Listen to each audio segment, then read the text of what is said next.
Sejam muito bem-vindos para mais um episódio do podcast de Engenheiro para Engenheiro, uma iniciativa nossa aqui do Grupo Equation para mostrar a você, engenheiro que está nos assistindo, carreiras excepcionais aqui que é das pessoas que a gente entrevista. Eu sou o Paulo. Eu sou o Emerson e hoje, Paulo, a gente recebe um engenheiro da computação. Um cara que é doutor de verdade e doutor em IA. Ele vai ensinar aqui como é que ganha dinheiro realmente com IA. E até em dólar também, né? Porque IA a gente sabe, né? E brincadeiras à parte, ele tem uma história muito grande na IA. Ele morou na Alemanha, onde fez parte do doutorado. Teve que fazer apresentações nos Estados Unidos, no Havaí e em Seattle, referente ao doutorado também. E hoje tem uma carreira consolidada na área de engenharia da computação e vai explicar um pouquinho pra gente como é que ele conseguiu isso. Seja muito bem-vindo, André.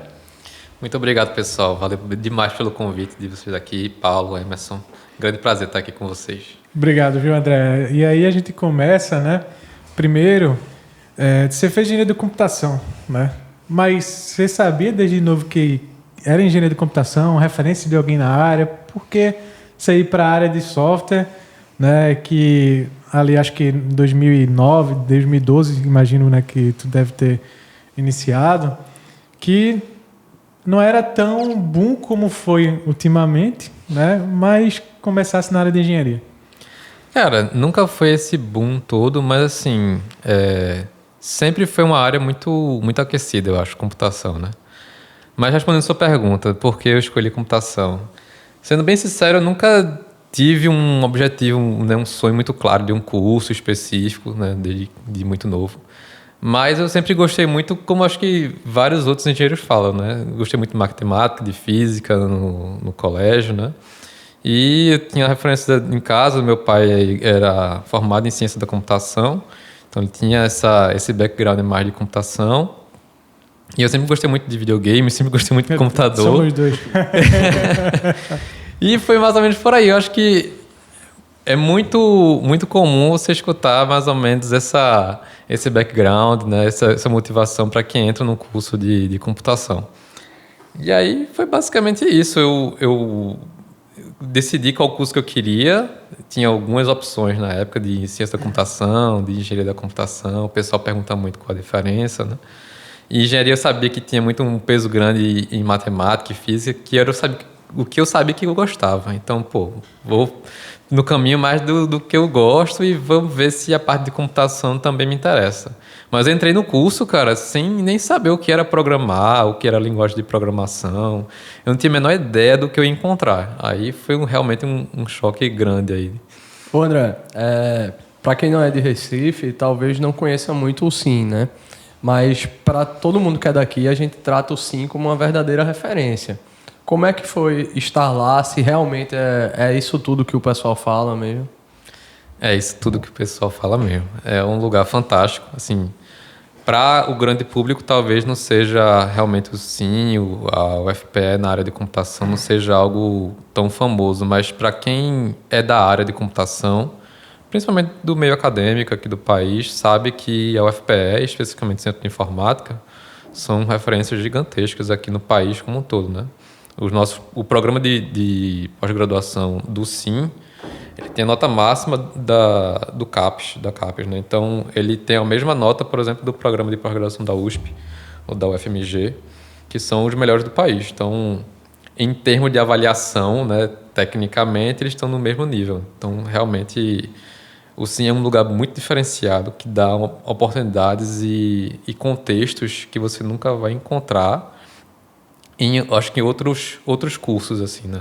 Da própria UFPE e de outras áreas. Acho que o SIM, ele oferece muita coisa legal para você. E você, quando eu entrei lá, como entrei meio perdido, sem saber o que era programar, sem saber o que eu queria fazer exatamente com esse curso, eu via gente que estava muito mais à frente de mim, estava tipo, já entrou no curso, já tinha feito um curso de programação, já tipo de férias, assim, já tinha noção mais ou menos do que era programação, já tinha programado antes, tinha gente que tipo era gêniozinho, já programava desde novo, entendeu?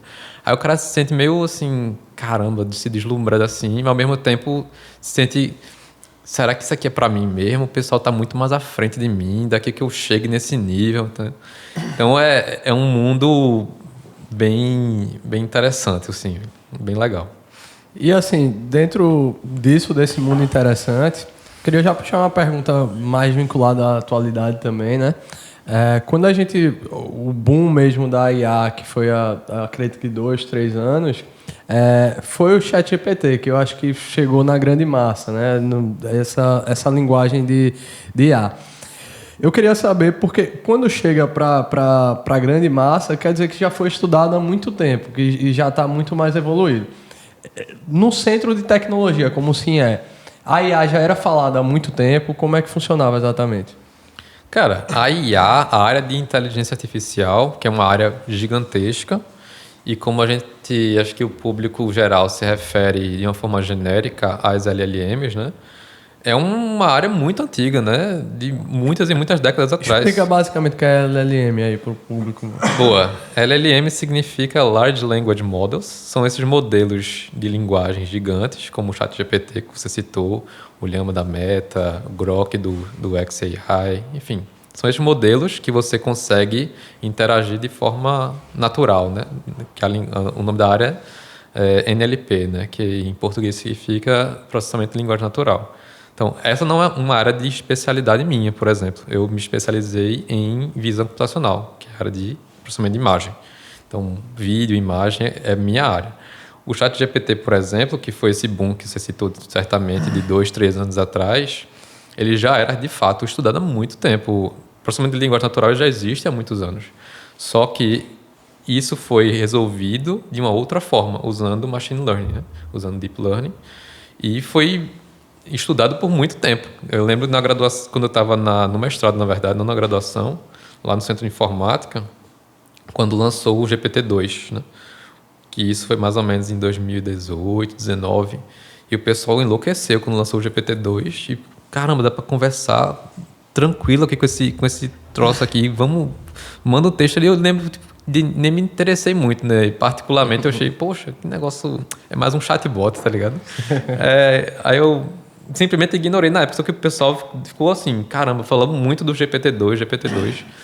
Isso foi tipo uns 3, 4 anos antes do grande boom do GPT-3, né? Que foi o ChatGPT, que lançou com o modelo GPT-3, que ali realmente chegou na massa geral, porque da forma como foi feito, a interação ficou muito natural, né? Então, foi inevitável a fama e esse boom gigantesco, né? E foi como se fosse um pioneirismo nisso, ou os concorrentes, como você citou, outros modelos aí também estavam trabalhando, mas não souberam se comunicar da maneira que o ChatGPT conseguiu? Cara, tudo que eu falar aqui vai ser especulação, né? Eu não tenho esse grau de insider, né, da informação, mas o pouco que eu sei dessa área de NLP, né, que as LLMs foram grandes revoluções, né? Eu sei que o GPT foi o grande pioneiro. Foi realmente os engenheiros da OpenAI foram os grandes pioneiros. Eu já até escutei a história que eles vieram do Google. Posso estar falando um grande besteira aqui depois, então, mas já estou dizendo o disclaimer aqui. Mas era um engenheiro do Google que trabalhavam nisso antes. Se não foram, não processa a gente. A gente tá falando aí. E ele ainda trabalhou numa empresa que combatia fraude. Ele tá literalmente fazendo aqui, ó, falando um monte de fake news. Mas brincadeiras à parte. Isso aí, então, tinha esse pioneirismo importante. Fortíssimo esse pioneirismo da OpenAI. E todos os modelos que vieram depois foi uma forma de como o mercado respondeu a esse pioneirismo. Todo mundo hoje, toda empresa hoje, toda Big Tech hoje quer ter uma LLM para chamar de sua, que funciona muito bem e tão bem quanto o GPT, né? Algumas LLMs funcionam bem para certas aplicações. Por exemplo, o da Mistral, que é o da Mistral não, desculpa, da Anthropic, que é o Claude, funciona muito bem para código, por exemplo. Tem o GPT, que funciona muito bem para tarefas gerais, genéricas, que até hoje, na minha visão, só como um mero usuário das IAs, que eu uso no meu dia a dia para escrever código, para revisar código, para fazer perguntas em geral, como o público geral usa também.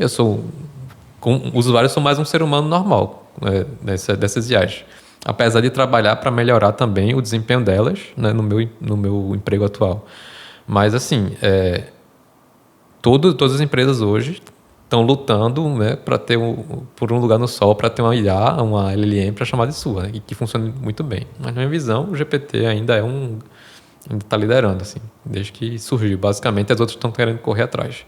Mas isso é só uma visão como usuário, né, não como um profissional.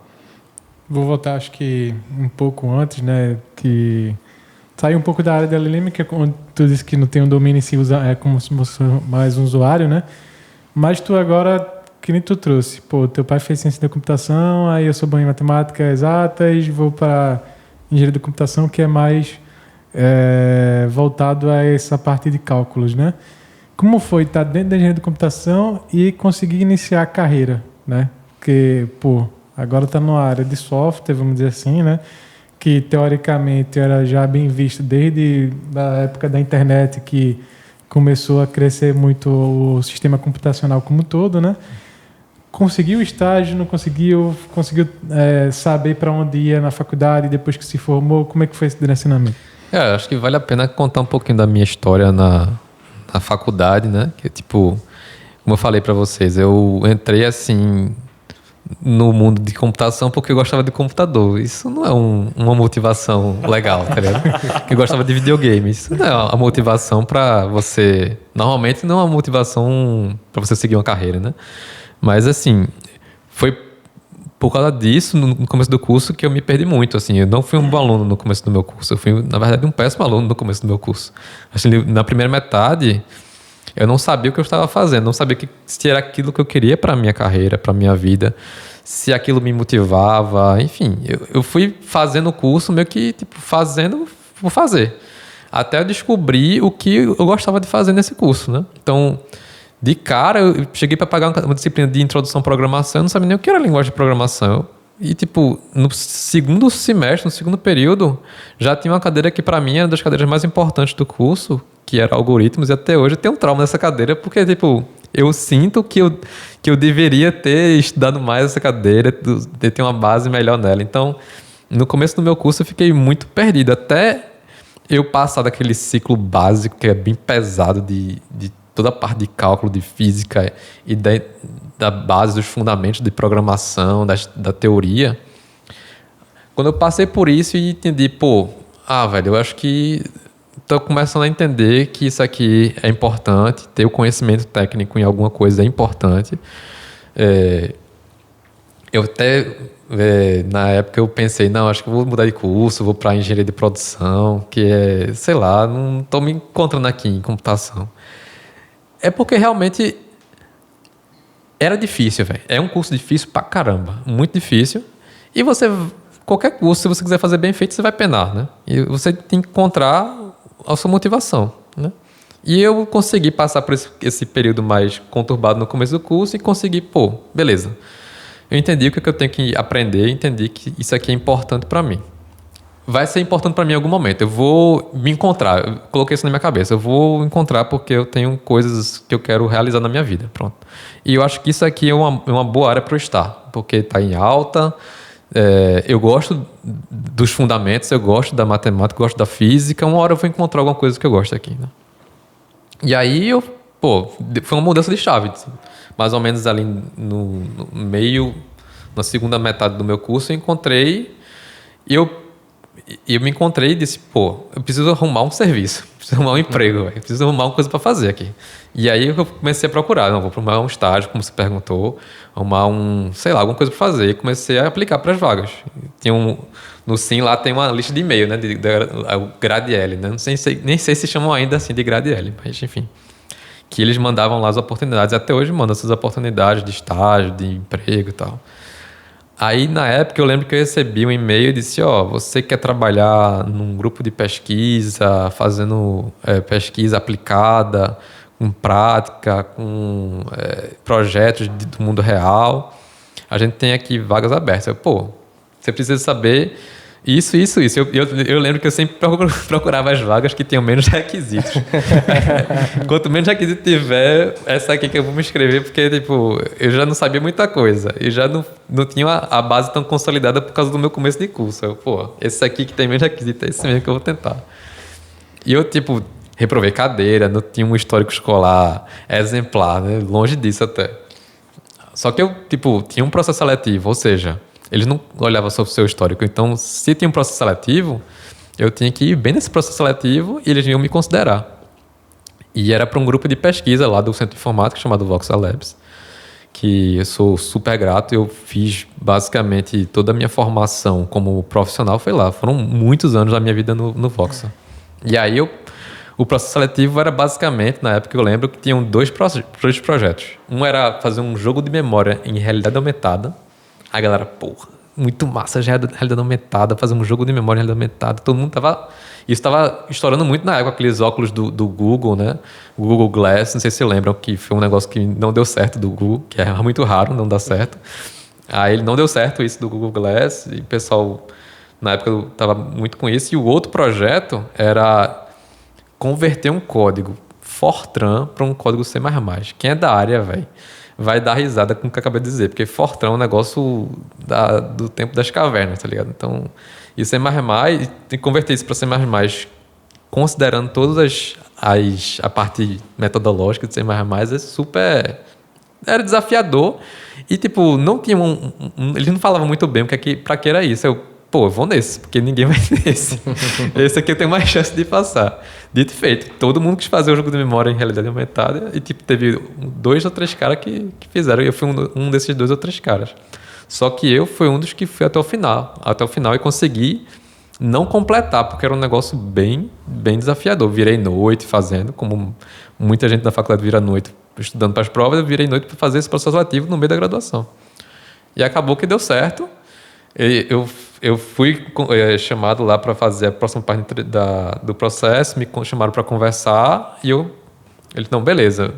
Perguntaram do meu histórico escolar meio estranho assim, eu disse, não, eu vou mudar agora, vou ser um cara aplicado, e realmente eu estava com conhecimento, eu queria realmente trocar a chave, e quando entrei, pronto, eu coloquei dizendo, não, agora realmente eu vou levar muito a sério isso e vou até o final aqui com eles.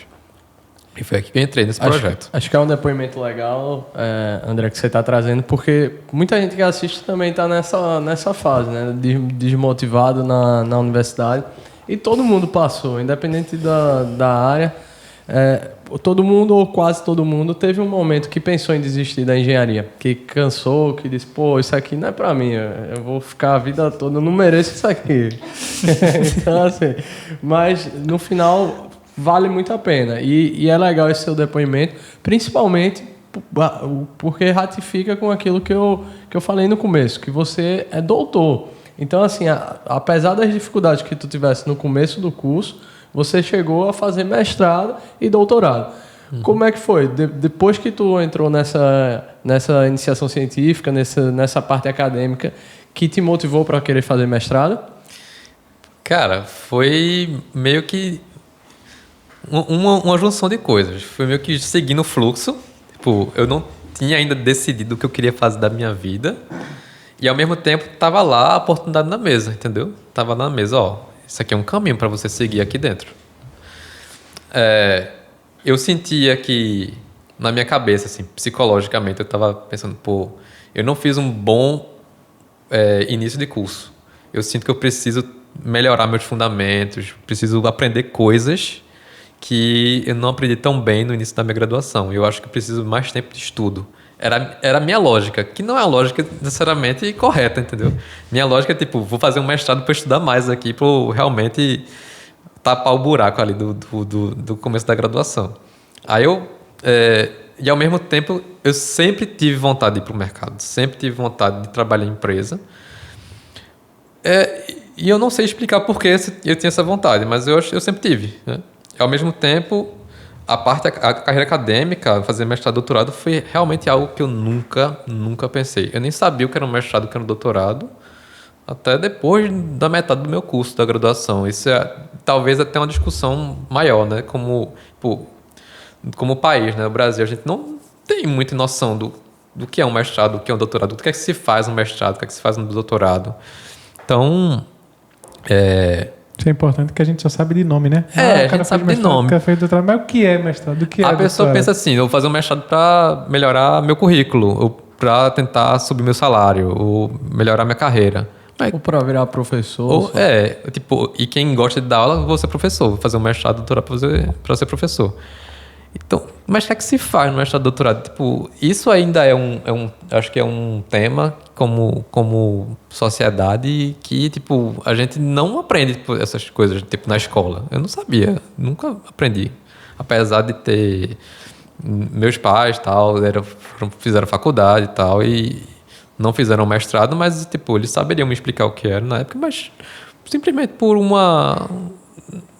na escola, nenhum professor me explicou o que era, meus pais não me explicaram o que era, mas quando eu comecei a trabalhar nesse grupo de pesquisa, o pessoal, mestrado é isso, a gente desenvolve, faz alguma coisa, tenta resolver algum problema que não foi resolvido ainda, ou melhorar algum método ou alguma solução que já exista. Então aí começou a entender, então legal o mestrado, velho. Acho que realmente eu sinto que estou contribuindo algo para a sociedade como um todo, assim, né? E aí eu comecei. Não, beleza, eu acho que eu vou fazer o mestrado, mas depois do mestrado eu vou começar a aplicar para as vagas para a indústria, para o mercado. Aí eu comecei, fiz o mestrado, eu fiz meu TCC num projeto de pesquisa lá com a Marinha do Brasil, que era de simulação de fluidos e tal, para tentar entender comportamento de cascos de submarino. Era um negócio bem... que quando você começa a explicar, eu acho massa, assim, mas no final das contas era só a aguinha mexendo ali, você tem que fazer a aguinha mexer bonitinho, pronto. De forma fisicamente coerente, esse era o termo certo, né? Que a física do movimento da dinâmica da água fosse Isso a correta. No computador. Isso em simulação virtual no computador, exatamente. Isso é o pessoal querendo aprender para fazer o GTA 6. Exatamente. E isso é um tema legal, porque água em jogos de videogame é algo muito difícil de resolver. Não sei se você sabe até hoje, simulação de fluido em jogos é bem Eu brinquei, complexo. mas é porque eu vi uma notícia que na divisão da Rockstar tem literalmente uma área específica com várias pessoas da equipe estudando simulação de água. Então tentando fazer o GTA 6 uma simulação super absurda, assim. E aí eles gastaram, acho que, centenas de milhões de dólares só para fazer a água fisicamente mais possível. Pois é, e eu tô lá 10 anos atrás, quando eu tava no mestrado, no TCC, eu tava mexendo nisso já, tá vendo? Pensando no GTA 6. Mas assim, realmente é muito custoso você simular fluidos. Água no geral, líquido, a interação entre líquido de forma fisicamente coerente. Então, faz todo sentido esse gasto milionário, bilionário da Rockstar. Eu acho que dificilmente você vai conseguir nomear um jogo hoje, que já exista, que simule água de maneira correta, né? Que a física, que obedece às leis da física, entendeu? Quase nenhum vai fazer isso. E tu estudou dentro nessa área, né André? Uhum. Mas tu citou muito bem que você queria ir para o mercado. O que é que mais te motivava para o mercado? O salário do mestrado era baixo? Como é que era exatamente? Qual era a tua remuneração? Eu acho que isso é público, então acho que você pode trazer aqui. Não, acho que é bem interessante falar, inclusive, para quem pensa em fazer mestrado e para quem pensa em seguir carreira acadêmica, que é algo que a maioria das pessoas não sabe, né? Que dá para seguir uma carreira acadêmica no Brasil. O que é uma carreira acadêmica, né? Normalmente, a carreira acadêmica você faz no mestrado, você faz do doutorado, você faz um concurso público e vira professor, né? Ou de uma universidade estadual, federal, ou de uma faculdade, né? Enfim, uma bolsa, por exemplo, de mestrado hoje no Brasil, normalmente o valor é muito baixo, né?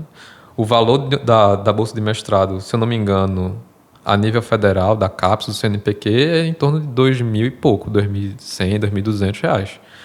Então, para uma pessoa recém-formada que não tem uma perspectiva de emprego, por exemplo, em outras áreas que não são tão quentes como computação, ou outras áreas da engenharia no geral, fazer a carreira acadêmica é um caminho para ter uma renda fixa, entendeu? Então, o cara normalmente fazer um curso, outra graduação, sei lá, ciências biológicas. Cara, qual é o mercado de ciências biológicas? Eu não sei. Estou chutando aqui um curso aleatório. É um caminho comum você fazer um mestrado, ganhar bolsa de mestrado, fazer doutorado, ganhar bolsa de doutorado e virar pesquisador, né? Ou pesquisador-professor. Nos Estados Unidos, por exemplo, em outros países, existe uma distinção muito clara do que é um professor e do que é um pesquisador. Se você quiser seguir carreira acadêmica do Brasil e ter uma vida digna, pelo menos com um salário digno, você vai ter que mirar por um concurso público federal. Então, ser professor de um federal e você vai ser professor-pesquisador ao mesmo tempo. Você é professor e pesquisador. Quando vocês fizeram a graduação de vocês, os professores de engenharia lá do CTG, que também foram alguns meus, eram professores pesquisadores. Então, eles não só davam aula. Dar aula era uma parte do trabalho dele. A maior parte do trabalho era ser pesquisador. O que é que eles fazem com pesquisa? Tentam descobrir coisas novas que não existem ainda. Então, a maioria deles, se não todos, da Federal, são professores pesquisadores e seguem essa carreira acadêmica. Então, provavelmente seguiram esse caminho de ganhar uma bolsa de mestrado de R$2.000 hoje, 2.000 e pouco. Uma bolsa de doutorado hoje é 3.100 da CAPES. Normalmente, as bolsas das instituições estaduais são um pouco melhores. Tem a FACEP aqui em Pernambuco, tem a FACESP de São Paulo, que é muito maior o valor do que a bolsa nível federal. Se eu não me engano, uma bolsa de doutorado da FACESP é tipo R$7.000. Tô arredondando para isso, 7.000, 8.000. Doutorado bom é na FACESP, né? Lá em São Paulo, né? Mas tipo, o custo de vida também é bem mais alto, tá? Então tem todas essas considerações. Mas assim, é possível seguir uma carreira acadêmica no Brasil, apesar de não ser ter muita concorrência com o mercado. Então, se você está em computação, talvez seja melhor ir para o mercado, porque você tende a conseguir mais vagas e vagas com que pagam bem. Se você segue outro curso que o mercado não é tão aquecido, talvez valha mais a pena seguir uma carreira acadêmica. No meu caso, eu não sei te responder a tua pergunta, velho, que você fez, de por que eu queria ir para o mercado. Talvez eu possa especular aqui que eu vi meu pai sempre trabalhou em empresas e sempre gostou, aparentemente, né, para mim aparentava que ele gostava daquilo, gostava de trabalhar no mercado, em empresas, ele sempre estava ali muito focado e querendo resolver os problemas e tal. E aquilo ali eu acho que me atraiu um pouco de tipo, pô, eu quero fazer isso também, quero resolver problemas, eu quero, sei lá. E eu sabia que no mercado o pagamento, né, os salários eram sempre mais interessantes do que na universidade. E apesar de querer, e isso gera uma questão, você queria durante o mestrado, mas mesmo assim seguiu e fez doutorado. Você está citando aqui nos bastidores que teve um gapzinho ali de um ano. Uhum. Mas mesmo assim foi muito próximo. Por que você, mesmo com querendo, resolveu continuar estudando? Foi um pouco não foi muita escolha minha, né? Porque eu até tentei aplicar para as vagas na época, tal, mas simplesmente não consegui ser aprovado. Tipo, na verdade, eu tinha na minha cabeça, estou estudando simulação de fluidos. Eu quero uma vaga no mercado que eu consiga aplicar esse meu conhecimento. Eu gastei, entre aspas, aqui, investi 2 anos da minha vida, mas os semestres do TCC estudando a fundo isso. Eu já sou meio que um especialista nisso. Quase ninguém aqui no Brasil ou aqui em Recife sabe fazer isso que eu sei fazer.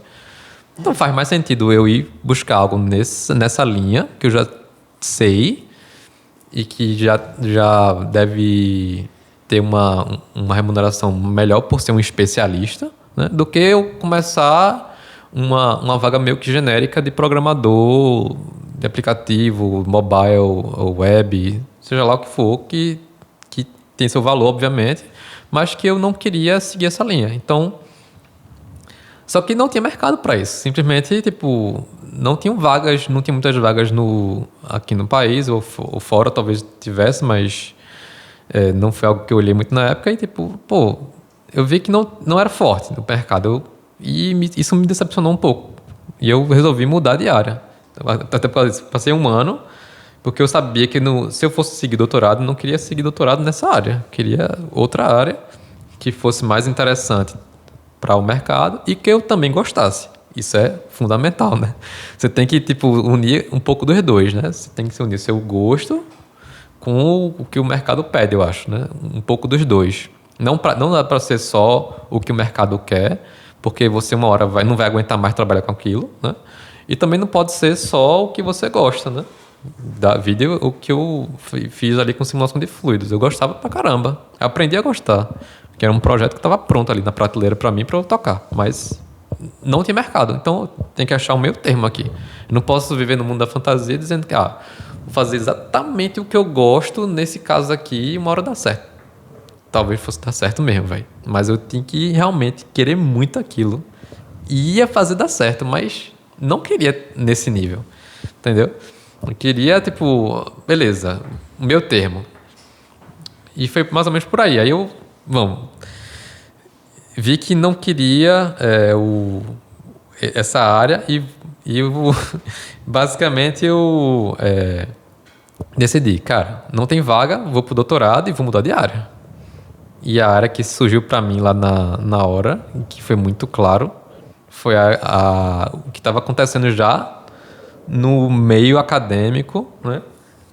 Muita gente falando de machine learning, de deep learning, que é o que o pessoal hoje conhece como IA. E aí eu comecei a me interessar mais por isso, comecei a brilhar os olhos e tal. Já tinha um pouco de mercado na época, não era tão forte ainda como é hoje. Eu gosto disso, isso me interessa, mexer com imagem, inteligência artificial, extrair informações de imagem de forma inteligente. Pô, isso é massa, velho. Caramba, tem mercado, pô, então eu vou focar nisso aqui, velho. Vou investir. Foi mais ou menos a época ali da pandemia. E só ia perguntar quanto tempo tu ficou nessa parte de vida acadêmica, mestrado, doutorado e pesquisando? Cara, é bastante tempo. É muito tempo. Se você emendar tudo, você faz, sei lá, engenharia da computação, curso de 5 anos. Acho que ainda é até hoje. Um mestrado normalmente dura 2 anos e o doutorado normalmente dura 4 anos. Isso sempre na melhor das hipóteses, né? Você passando em todas as cadeiras, fazendo seu curso perfeitamente, você faz em 5 anos. Fazendo mestrado sem atrasar nenhuma cadeira, sem atrasar sua dissertação, sem os experimentos tudo dando certo, que isso é uma raridade, é 2 anos. Então, se você somar tudo 5 com 2, 7, com 4, 11 anos. Só, entre aspas, estudando, né? Que não é só estudando. Você, quando está no mestrado, no doutorado, você está trabalhando também. Que é um misconception também do grande público, né? Tipo, quando você está em um grupo de pesquisa, você está trabalhando. E era muito comum, era uma piada interna até do grupo de pesquisa, o pessoal que estava trabalhando no grupo de pesquisa, até sem estar fazendo mestrado, sem fazer nada. Tipo, o pessoal estava lá, não, eu trabalho lá no SIM, como pesquisador e tal. E o pessoal não entendia, eles pensavam que era só estudo. E aí, tu pensa que começa a trabalhar quando? E, bicho, já estou trabalhando, inclusive eu sou remunerado.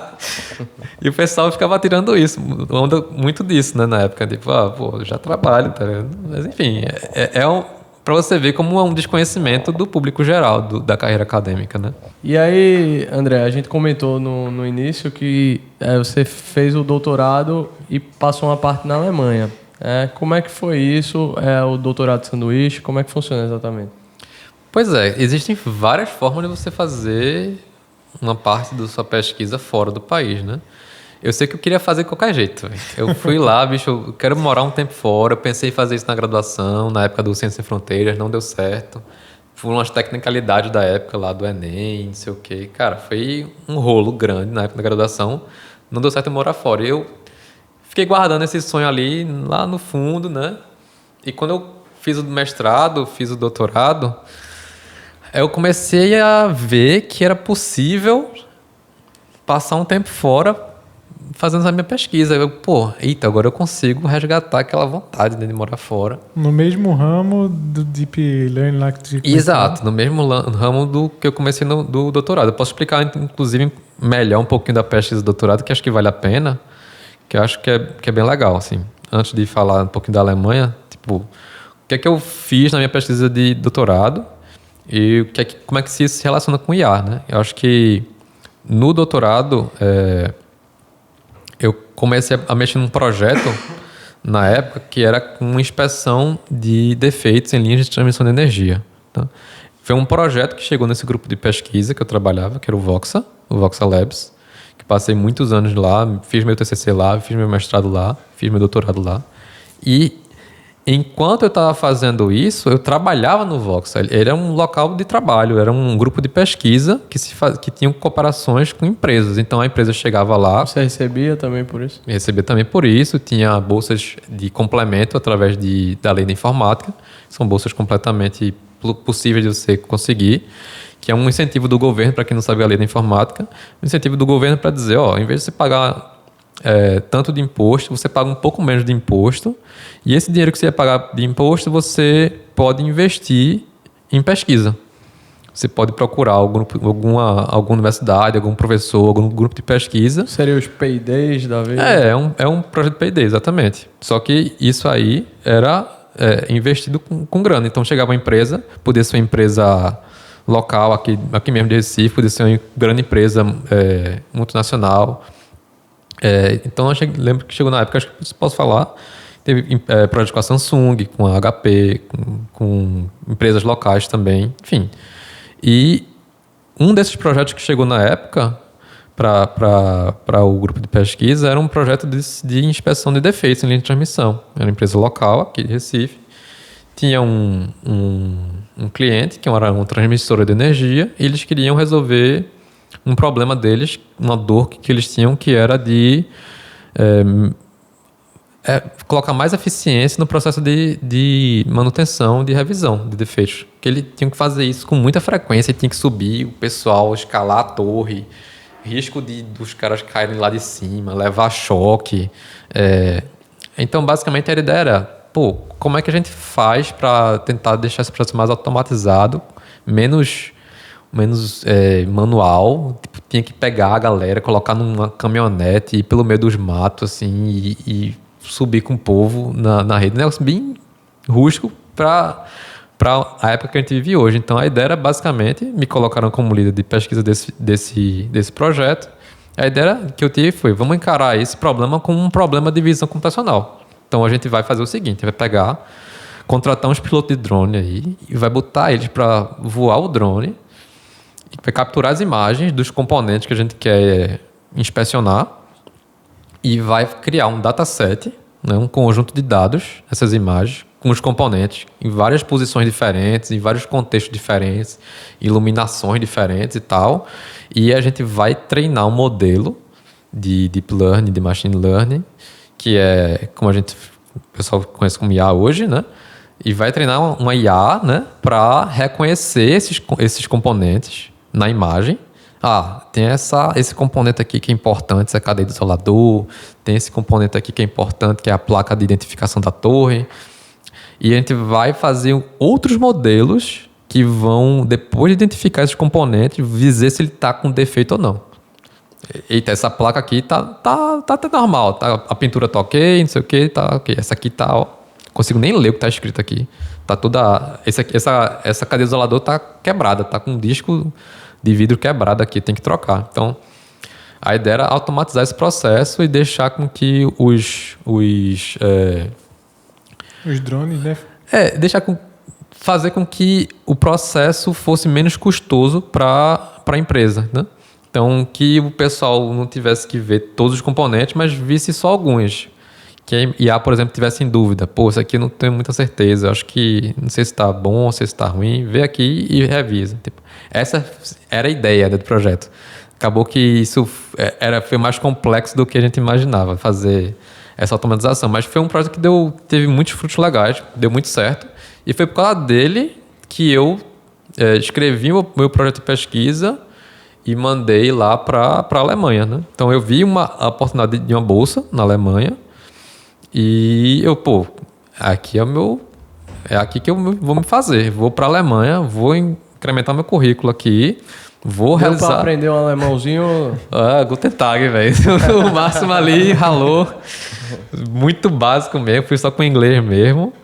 Velho, mas assim, é aí que eu disse, pô, vamos embora, vou realizar a minha vontade de morar fora, vou incrementar meu currículo e vou estudar com uns caras muito bons da área de inspeção de defeito. Então eu procurei um professor da Alemanha que trabalhava com isso. Eu não achei um que trabalhava com linha de transmissão, mas achei um que trabalhava com linha de produção. Tipo, era aqueles wafer semicondutores, não sei se estão ligados, de computador, que são uns negócios que parecem realmente um wafer, uma bolachona assim, com um grid assim, todo divididozinho assim, que ele detectava defeito, inspecionava problemas nesses grids aí. Aí eu, pô, é muito parecido com o que eu tô fazendo, a inspeção de defeito, velho. Ele recebeu meu e-mail lá, eu mandei na doida lá, lembro na época, colocando os assuntos no e-mail bem chamativos, parecia quase um marketing, tipo, bolsa de pesquisa, como se fosse ele receber a bolsa de pesquisa para alguém ler, porque era difícil pra caramba. Dicas para vocês de como conseguir as coisas, marketing. Exatamente, velho. Porque, tipo, eu mandei e-mail para todo mundo. Professor recebe 1 milhão de e-mails por dia. Como é que eu ia fazer pro pessoal que eu nunca tinha falado antes na minha vida, eu não tinha contato? O pessoal do grupo de pesquisa lá que eu trabalhava tinha contato com outra galera que tinha um outro background que eu não queria. Aí, bicho, eu quero na minha área, velho. Eu vou aprofundar o meu conhecimento. Eu não vou para a Alemanha só porque eu dizer que eu morei fora, entendeu? Eu vou para estudar e melhorar o que eu estou estudando aqui. Eu queria, tipo, com um propósito muito claro. Aí eu, comecei. Achei lá, fiz uma listinha de professores que trabalhavam com inspeção de defeitos, usando imagem, usando IA, usando Deep Learning. Pô, eu comecei a mandar. E era cada título de e-mail mais assombroso que o outro. Até que um respondeu e, pô, o cara foi um professor muito importante assim na minha carreira. Um cara fantástico. Ele recebeu lá, foi super gente boa. Me colocou no grupo de pesquisa dele. Eu passei...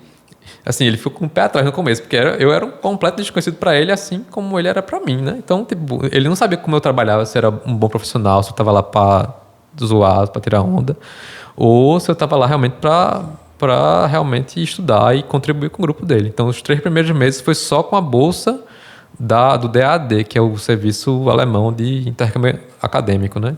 E era uma bolsa que já dava para sobreviver bem.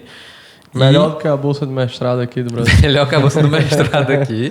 Era em euro. Eu lembro na época que as duas, né? Que era do DAD junto com a do Brasil, da CAPES, de doutorado. Então, eu tinha a bolsa de doutorado, eu consegui a bolsa de doutorado. Tinham 2 bolsas de doutorado no processo seletivo que eu fiz. Eu fiquei em segundo lugar.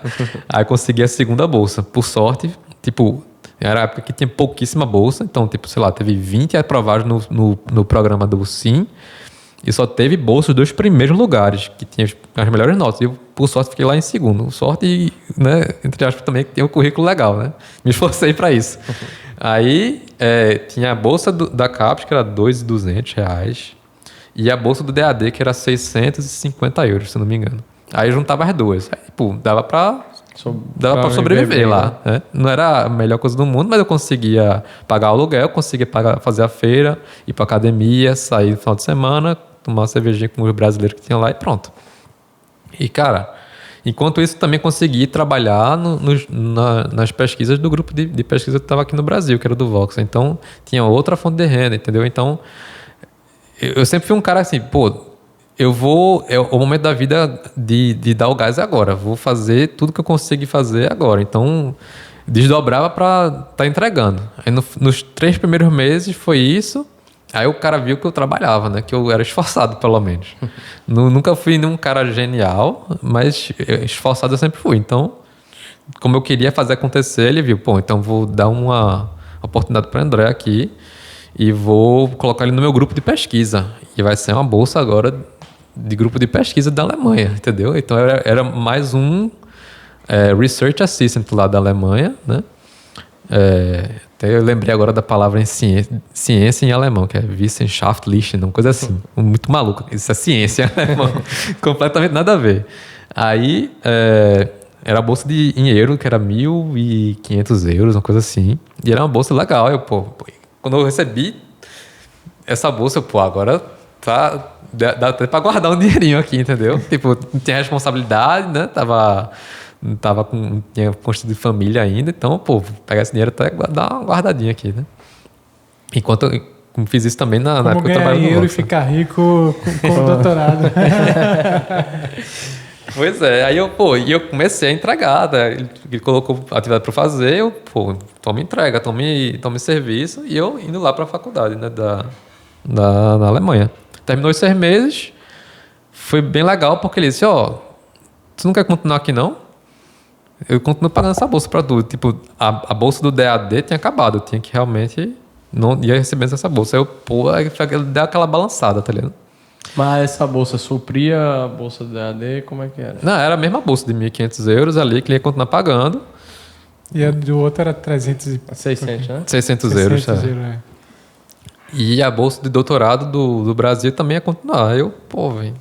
Mas assim, eu tinha um propósito maior que... Não, beleza, eu vou voltar. Eu tinha que voltar, obrigatoriamente, para defender o doutorado, né? Em algum momento. Não, eu vou voltar também... tinha minhas coisas aqui, tinha minha família aqui, minha esposa na época noiva. Então, eu quero voltar e eu quero ficar daqui, porque meu objetivo é trabalhar daqui do Brasil para uma empresa de fora. Era meu objetivo. Eu gosto muito de morar aqui, gosto muito das pessoas daqui, gosto de estar aqui. Tive minha experiência fora do país. De receber em mas euro, eu gosto de receber dólar. bem. Gosto de receber em euro, dólar. Então eu vou unir o melhor dos dois mundos. E eu sei que a minha área, em específico, fornece essa possibilidade. Vou explorar, vou tentar chegar nesse ponto. E depois, né, de alguns anos, deu certo. Mas até chegar lá teve um chãozinho. Né? Ralou muito, né, André? Para chegar no que você queria há muito tempo, né? Que era o mercado privado. Uhum. Então você volta da Alemanha, só que antes até de entrar no mercado teve essa questão das apresentações dos resultados que você também fez lá nos Estados Unidos. Não foi isso? Como é que foi isso? Pois é, e assim, até para o pessoal entender que o meio acadêmico, para quem trabalha com IA especificamente, que é uma área da computação, é muito valorizado pelas empresas privadas. Então, se você pensa em você é de computação ou você quer mudar para computação, considere fazer um mestrado acadêmico, um doutorado acadêmico. Você não vai se tornar só professor, você não vai dar aula. Apesar que eu dei aula depois do meu mestrado, mas foi uma oportunidade que surgiu na época, eu quis experimentar como era para ser professor. Eu fui professor por 6 meses na sala aqui, na faculdade, né? Daqui de Recife. Mas não era isso que eu queria para minha vida. Eu sabia que não era isso. Eu queria ter tido a experiência e tive. Né? Então, eu tentei um pouco de tudo. Minha carreira acadêmica, carreira de pesquisa fora do país, carreira na indústria. Então, saí testando tudo, porque eu, como falei para vocês no início, eu não tinha exatamente claro o que eu queria fazer da minha vida ou da minha carreira profissional. Então, eu tive que sair testando um pouco de tudo até descobrir, é isso aqui que eu quero fazer. Isso aqui é o que eu gostei, entendeu? Então, o que eu gostei foi fazer pesquisa aplicada, só que no mundo do mercado, da empresa. Então, meio que uni tudo, entendeu? Peguei tudo, juntei, é isso, pronto. É difícil pra caramba você conseguir fazer isso tudo, mas dá. Principalmente na área de IA, né? E é isso que eu, voltando, né? Para quem é de IA, fazer mestrado e doutorado é importantíssimo. É um diferencial grande. Inclusive as Big Techs aí, quem quer trabalhar na Big Tech da vida, uma FANG da vida, né? A Facebook, Apple, Amazon, Netflix, Google, Nvidia.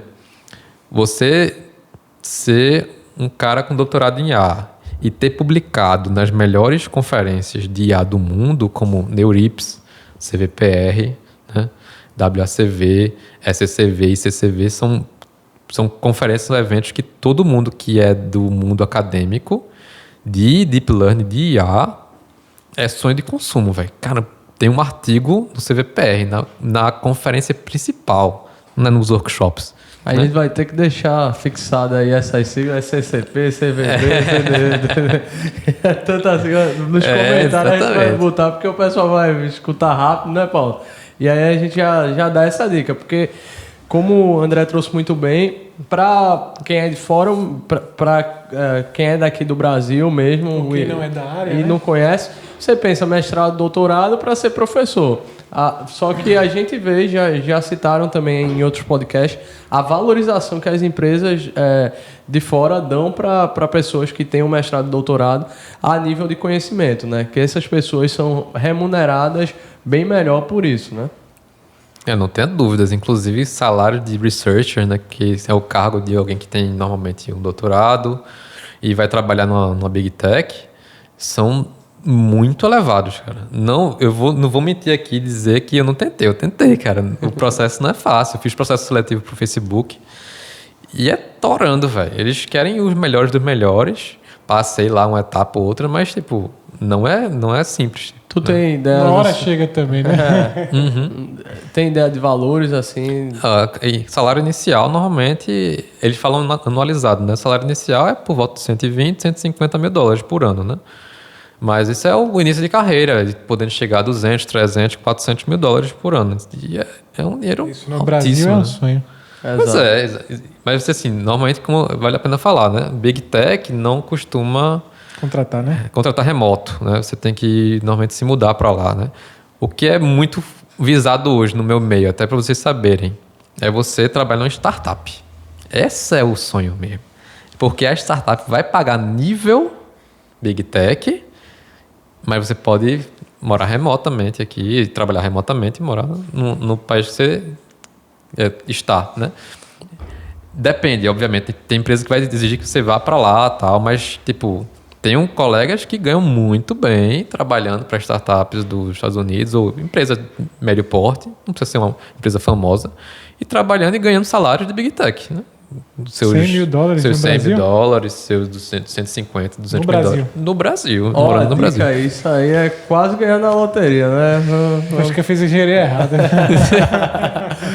Então, assim, olha o mercado que a gente tem até para quem mora aqui em Recife, né? A gente tá falando de pessoas trabalhando remoto, ganhando 100, 150 mil dólares. Então, assim, é um mercado absurdo que talvez as pessoas não conheçam, né? Com certeza, cara, é gigantesco. E os amigos que eu citei, eles moram aqui em Recife, então você pode morar lá no interior do Acre. Se você for muito bom, velho, a galera vai lhe chamar. Já estão andando Quando eu de fiz poste. processo seletivo... Hã? Já estão andando de poste. Pois é, quando eu fiz processo seletivo pro Facebook na época, eu tava morando por coincidência em Garanhuns, ou seja, o local que você está morando, um pouco importa, sabe? Se eu passasse nesse processo, por exemplo, teria ido para lá para passar um tempo lá no Facebook, né? Lá na Meta, né? Mas, cara, é um mercado gigantesco que a galera não tem noção. Cara, fazer... Imagina, se o pessoal descobrisse que fazer mestrado, doutorado em IA, acadêmico, né? Em boas universidades, não só é valioso para empresas, e empresas nacionais estão começando a valorizar isso. Ou seja, quando eu fiz o processo seletivo para a empresa aqui do Rio Grande do Sul, que eu trabalhei muito tempo, que foi a CAF, o fato de eu ter feito um mestrado e estar no doutorado em IA foi um grande diferencial para eu ser aprovado no processo. E é uma empresa 100% brasileira. Então, já existe essa mentalidade nas empresas nacionais de que um mestrado, um doutorado é muito relevante nessa área. Eu não posso falar das outras áreas. Isso eu estou tentando frisar toda vez. Eu sei que isso é muito valorizado para a computação, né? E para essa área da computação, né? IA. Por exemplo, tem outras áreas de computação, tem engenharia de requisitos, tem informática teórica, que isso eu acho que não tem esse mesmo peso, um mestrado, um doutorado, mas nessa área em específico tem sim. E aí tu trabalhou 3 anos ali na CAF, até puxando um gancho, né? Uhum. E foi na área também de computacional e com deep learning que tava... Exatamente, foi na área de visão computacional, né? Tipo, a área de visão computacional, só para o pessoal entender o que é visão computacional, né? É basicamente extrair informações de forma automatizada usando imagens, né? Imagens, vídeos, né? Coisas que são dados não estruturados, mais especificamente imagens e vídeos. Então, por exemplo, se eu der uma imagem daqui, desse cenário, por exemplo, é fazer com que um modelo de IA consiga reconhecer onde é que estão as pessoas. Os objetos. Se tem pessoas, onde é que são as pessoas? Quantas pessoas tem? Onde é que estão os olhos da pessoa? E a cabeça, e a boca? Isso aqui, o que é? Um copo? Ele dizer, isso aqui é um copo, tá aqui, ó. Tá identificado. Então, visão computacional é extrair informação da imagem de forma automática, sem que uma pessoa participe desse processo após treinar o modelo, pelo menos, né? Que antes de treinar o modelo, a pessoa vai ter que participar. Mas é isso. Mas, assim, qual era o intuito? Então, você desenvolvia essa inteligência artificial para fazer essa visualização, mas com qual intuito? Qual era o que a empresa vendia? Boa. Antes de chegar na empresa, eu fiz isso com o intuito na época do doutorado para identificar defeitos, né? E identificar os componentes que eu queria inspecionar. Então, ele identificava onde é que estavam os componentes, eu treinava. Dizia se, por exemplo, o componente estava com defeito, estava rachado, estava quebrado, onde é que estava quebrado, né? Isso requer visão computacional. Na empresa que eu trabalhei, assim que eu voltei da Alemanha, eu participei desse processo seletivo, passei e fui trabalhar na CAF, né, que é a empresa do Rio Grande do Sul, e eles faziam combate à fraude, né, prevenção de fraude. Então, basicamente, usando biometria facial, usando prova de vida, usando análise de documentos. Então, tudo que tinha imagem e várias outras regras de negócios também, lógicas de negócios, a gente fazia a análise de forma automatizada. Então, você tirava uma foto da pessoa ou do rosto da pessoa e tinha como objetivo entender se aquela pessoa que dizia ser, por exemplo, Emerson, era de fato Emerson. Eu sou eu. Exatamente. Então, como é que você faz isso de forma automatizada, né? Tipo, você vai tirar uma foto e vai mandar para o aplicativo do seu banco, por exemplo, e dizer, essa aqui sou eu, Emerson, aqui a foto. Como é que ele vai identificar que a foto que você tirou vai comparar com as fotos do banco de dados dele, né? Que eles têm guardado lá. Essa comparação é um modelo de IA, provavelmente, né? Antigamente era feito com visão computacional tradicional, geométrica, né? Com muita matemática por trás. Hoje não, hoje é um modelo de deep learning, modelo baseado em redes neurais, que faz esse casamento, né? E vê que realmente aquela foto que você tirou é do seu rosto e a pessoa está dizendo que a pessoa que está dizendo que é Emerson é de fato Emerson, entendeu? Assim, eu sempre fico muito curioso quando se fala em cibersegurança, porque eu vejo um desenvolvimento muito grande da cibersegurança, mas ao mesmo tempo eu vejo um desenvolvimento muito grande da IA como um todo. Então, assim, quem vai chegar primeiro? Quem vai fraudar ou quem protege a fraude? Porque do mesmo jeito que os modelos eles funcionam para proteger fraudes conhecidas, mas podem surgir fraudes desconhecidas que esses modelos talvez não sirvam. Você sentia isso, que tinha essa dificuldade? Certamente, isso era uma briga diária, era gato e rato, né? Eu estava trabalhando na CAF quando surgiram muitos deepfakes, né? Que viraram uma febre ultimamente e, sei lá, uns 2 anos atrás começaram a surgir os primeiros que eram de fato preocupantes. Então, uma pessoa colocava o rosto de outra nela e enganava o modelo, de fato. A gente teve problemas com isso, né? Eu posso dizer abertamente isso, que muitas empresas lidaram com essas fraudes, né?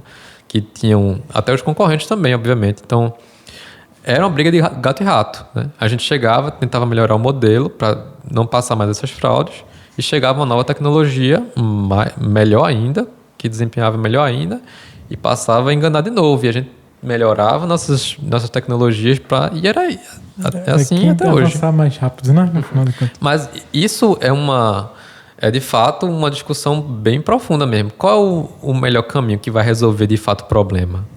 Não sei se tem um caminho que vai resolver de fato. Vai ser sempre uma briga de gato e rato, um melhorando de um lado, tentando ganhar do outro.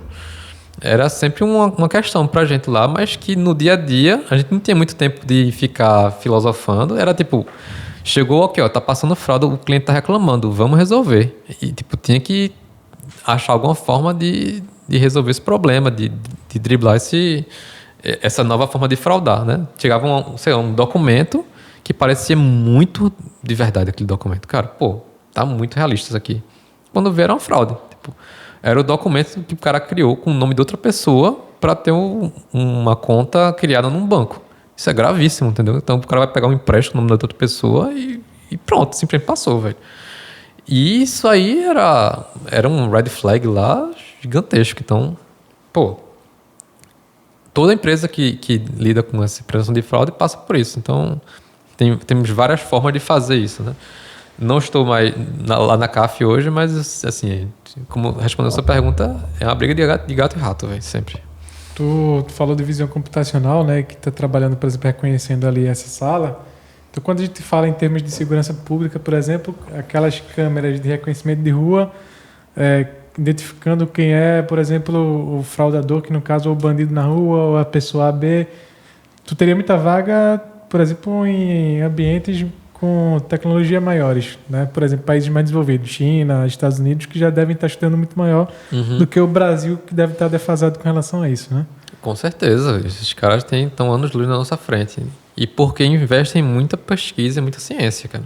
Todas essas tecnologias, todas essas big techs investem, cara, você não tem noção, velho. Os eventos científicos que eu fui, o CVPR que eu citei aqui, de Nashville, o CVPR também que foi no ano passado em Seattle, o WCV que foi em Nova Havaí, todas as big techs estão fortemente presentes nos eventos, investindo grana para estar lá, fazendo propaganda delas para o pessoal se inscrever, os pesquisadores se inscreverem e para aquelas vagas para trabalhar para eles. $300 mil. Exatamente, eles estão malucos pelos melhores do mundo, mas eles querem os melhores do mundo, entendeu? E eles só abrem para os melhores do mundo, cara. Então você tem que se preparar muito bem para o processo e tal, para uma vaga de pesquisador. Para deixar claro também pro pessoal, que vem muito no Instagram, né? Eu ganho 120 mil, 150 mil dólares nos Estados Unidos, 200, 300, 400, mas é porque os caras literalmente são muito bons e não é fácil chegar lá. Não é fácil. Assim, é possível ter esse salário, né? Só deixando um disclaimer aqui, é possível ter esse salário sem ter um mestrado e um doutorado trabalhando remotamente para os Estados Unidos, tá? Não é impossível. Você pode ser um cara muito bom de, tipo, sei lá, web. Pô, você é o cara do full stack, do back-end lá, do que for. Você é um cara sensacional. Você vai conseguir ter um salário altíssimo trabalhando para uma empresa, sei lá, de pequeno ou de médio porte, dos Estados Unidos ou da Europa. Normalmente Estados Unidos por causa do fuso horário, né? Se você quiser trabalhar remotamente, é muito mais comum você conseguir vagas nos Estados Unidos porque o fuso horário é bem parecido, né? Então, normalmente quem é da Europa, isso eu sei porque eu já tentei, né? Normalmente a Europa, o pessoal tenta, tipo, país do Oriente Médio, Ásia, África, né? Normalmente. É muito difícil você conseguir ter o match de fuso, né? Mas é isso. E você teve essa oportunidade trabalhando com cibersegurança, né, André? E tu estava falando que não está mais nessa área.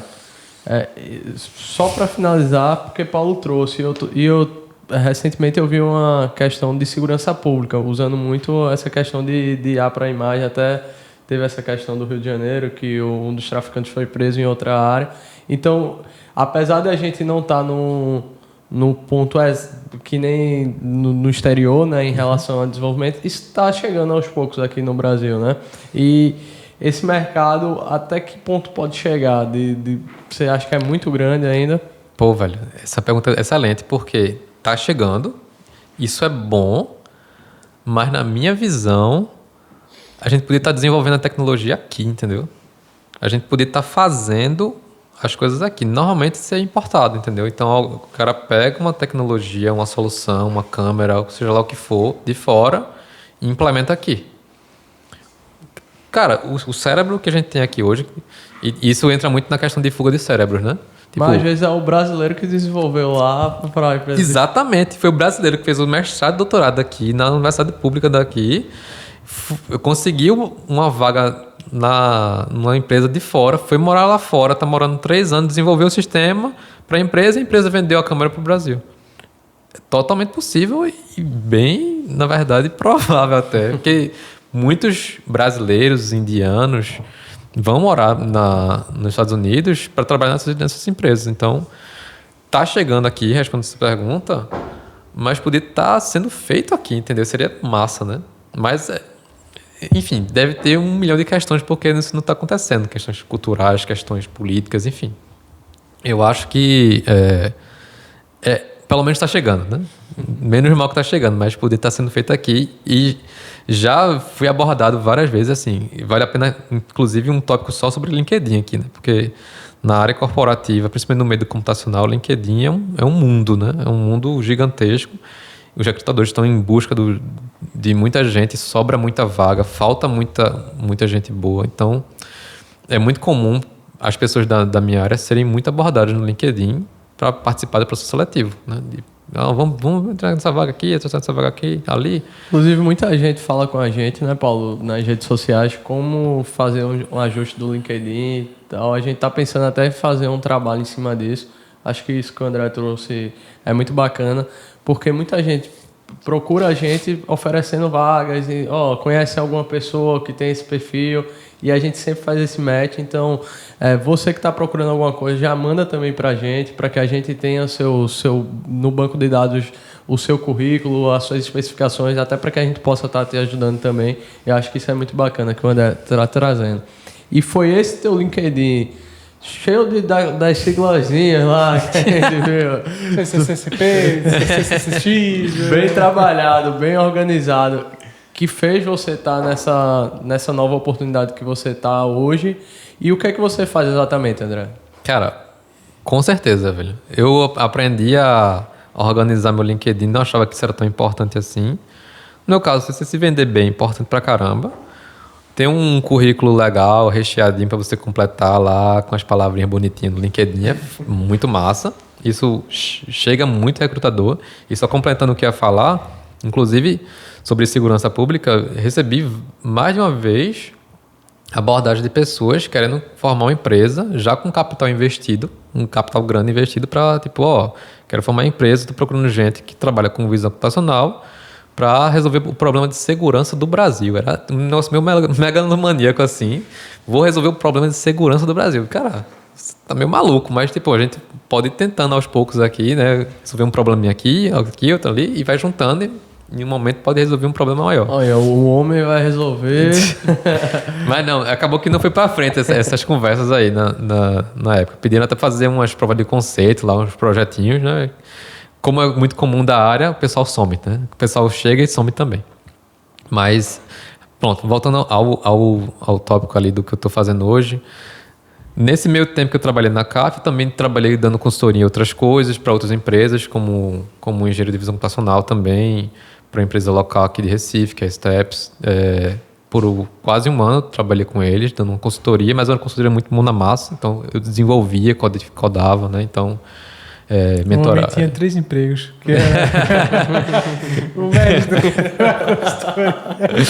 Pois era uma parada meu que da área, que possibilita você fazer freela por fora, né? Você consegue ter tempo, como você faz as coisas remotamente, né? Você tem tempo para fazer seus freelas e é muito comum, né? Então eu conseguia ter o tempo para ajudar outras empresas, outras pessoas.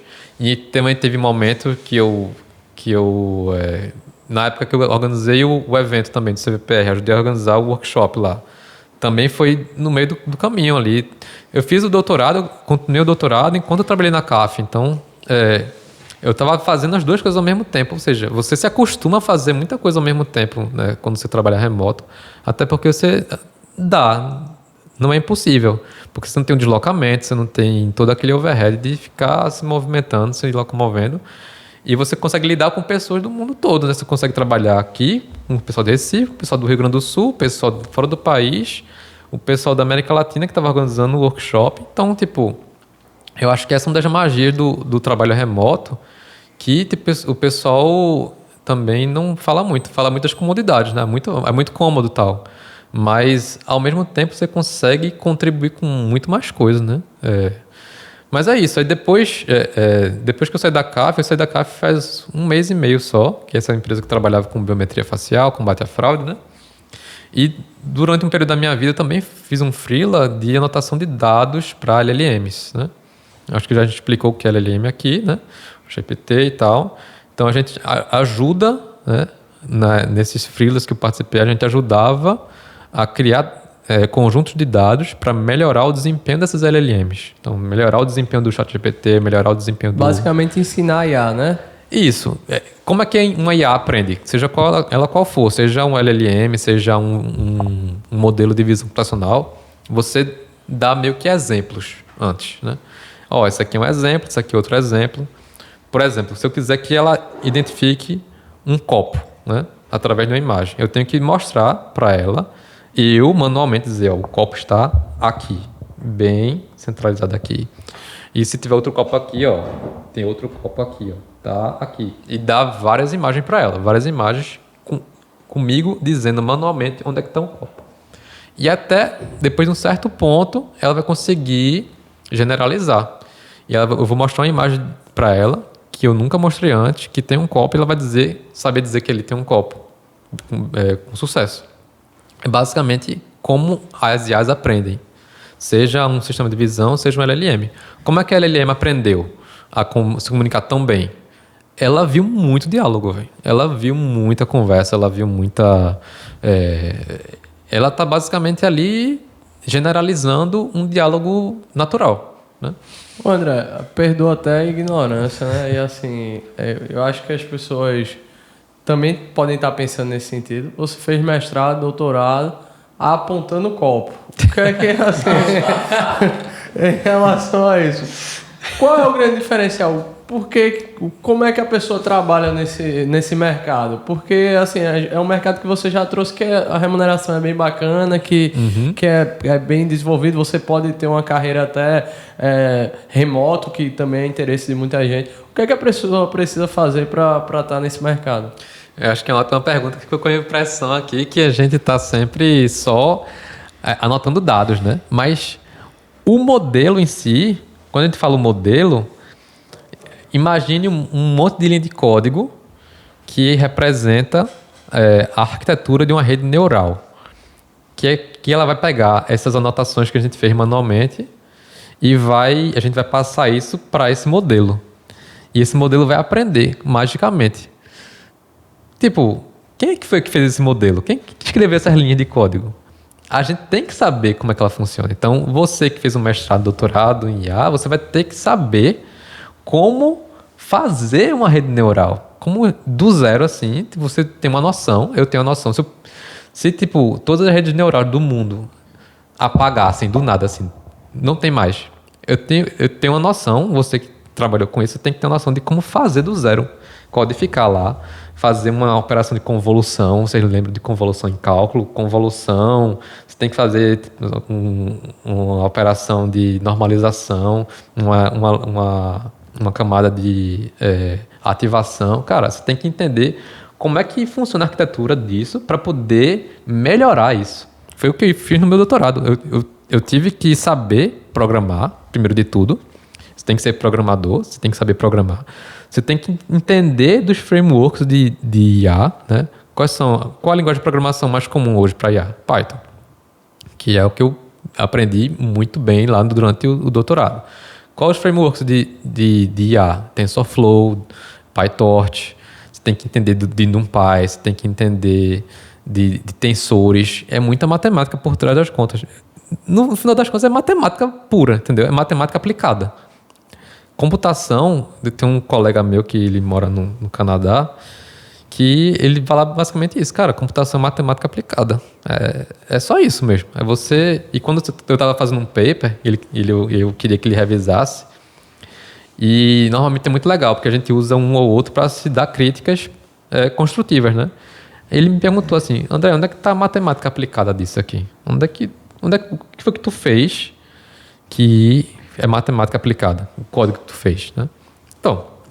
É basicamente isso, mas eu acho que me perdi o que estava falando. Não, mas deu para entender, porque é basicamente também entender como a IA pensa, né? Através da decodificação, você entende o que é que eu preciso dizer que ela vai entender ali. E assim, André, infelizmente a gente está próximo do fim, né, da nossa entrevista. E você trouxe muito a questão aí dos valores e eu acho que uma boa entre as últimas perguntas é para que você dê uma dica para quem está começando engenharia ou para quem está em transição de carreira. Como é que essa pessoa pode chegar numa remuneração bacana? Cara, é muito comum você pensar em se especializar, né? Na minha área, eu posso dizer o que funcionou para mim. E isso está bem claro, acho que já na conversa. Mestrado, doutorado. Que o mestrado doutorado mudou minha vida, cara.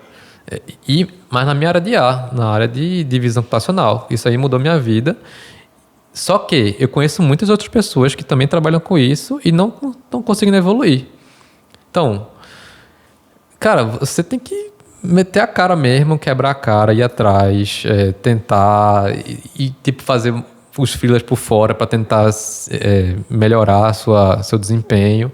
E foi assim que eu construí minha carreira no mundo empresarial. Depois que eu fui para o mercado, comecei a... vou tentar dar meu máximo aqui, dar meu máximo, conseguir as promoções, conseguir as melhorias salariais e, com isso, conseguia uma proposta de emprego até melhor. Aí, mesma coisa, ia crescendo até que chegar num ponto que, o salário tá legal hoje, tá massa. E aí você não respondeu ainda, o que é que você faz? Exatamente, vou voltar nisso agora. Voltando para minha história, né? Eu saí da CAF e recebi uma proposta para trabalhar numa empresa chamada Revelo, que ela basicamente constrói dados para melhorar o desempenho de IAs, né? De LLMs. Né? Então, muitos clientes que são Big Techs, né, procuram essa empresa, a Revelo, para melhorar o desempenho das suas IAs, em específico em produzir código, né, programação. Né? Então, esse é um grande mercado, que tem pouquíssimas empresas hoje que conseguem fazer isso. Né? Porque como é que você vai produzir um volume gigantesco de dados, né? Para produzir e entregar para essas IAs? Porque você tem que dar um volume gigantesco de dados. Então você contrata muita gente, mas e depois, quando você produz, vai demitir todo mundo? Você precisa contratar, 100 pessoas. E essas 100 pessoas têm que, fazer uma linha do conjunto de dados. Cada uma vai fazer uma. Se cada um fizer 5, a gente tem 500 linhas, entendeu? Mas depois que entrega, e essas pessoas vão fazer o quê agora? Então, é um desafio muito grande que essas empresas desse ramo enfrentam, mas que o pessoal lá está conseguindo fazer isso muito bem, né? Através de freelancing, a gente mesmo às vezes consegue fazer scripts que automatizem o processo de geração dos dados. Então, é um negócio bem, bem legal, bem interessante. Hoje eu sou um cara lá que o cargo é AI Project Lead, mas basicamente eu faço os projetos acontecerem. Seja contratando gente, seja fazendo eu mesmo, seja tocando os projetos de forma mais gerencial, seja colocando a mão na massa para escrever os scripts, o código. Eu tenho que basicamente fazer as entregas acontecerem. E eles me dão uma liberdade muito grande para isso, né? E pela responsabilidade de ser alta, eu estou tratando diretamente, conversando diretamente com os researchers dessas Big Techs.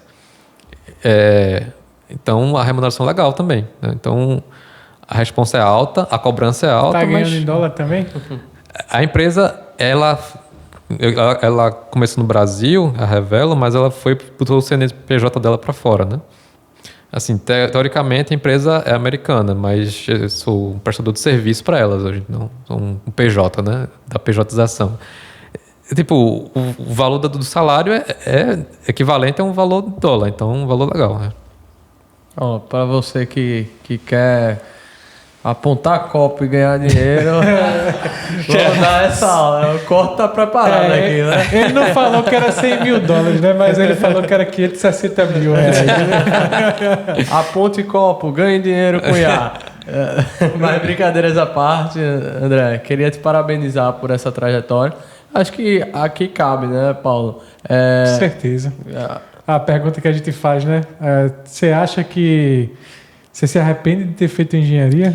Cara, ótima pergunta. Não me arrependo de forma alguma, velho. Eu poderia ter feito ciência da computação, que seria mais rápido o curso, menos difícil, que eu não teria que passar pela área 2, ter pagado um monte de cálculo, física, mas a base que a engenharia da computação me deu, a parte de engenharia, né, do curso, foi, para mim, fundamental para o meu entendimento e para minha base, né? Então, se eu pudesse voltar atrás, assim, tu pode voltar atrás e fazer agora um curso mais só de software mesmo, sem muita base de hardware, de física, de matemática.